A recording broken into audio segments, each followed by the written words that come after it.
राजनगर में आदित्य वर्मा का नाम किसी परिचय का मोहताज नहीं था। वह देश के सबसे बड़े उद्योगपतियों में गिने जाते थे। उनकी कंपनी वर्मा ग्रुप हजारों लोगों को रोजगार देती थी। लेकिन आदित्य वर्मा को एक चिंता हमेशा सताती रहती थी। उनका इकलौता बेटा आरव हर सुख सुविधा में पला था। महंगी गाड़ियां, विदेश यात्राएं और नौकर चाकर उसकी रोजमर्रा की जिंदगी का हिस्सा थे।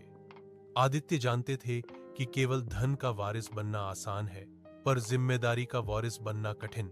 जब आरव ने कंपनी की बागडोर संभालने की इच्छा जताई, तो आदित्य ने एक शर्त रखी।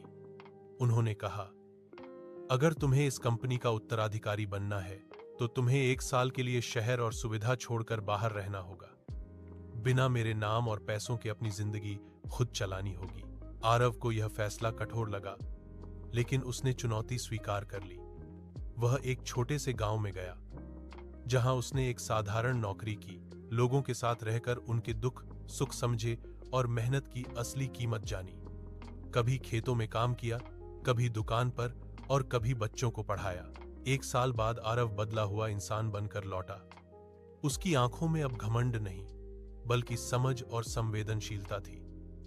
आदित्य वर्मा ने मुस्कुराकर कंपनी की जिम्मेदारी उसके हाथों में सौंप दी। उन्होंने कहा, अब तुम सिर्फ मेरे बेटे नहीं, बल्कि इस कंपनी के सच्चे वारिस हो। और इस तरह 1 साल की परीक्षा ने एक अमीर बेटे को एक जिम्मेदार इंसान बना दिया।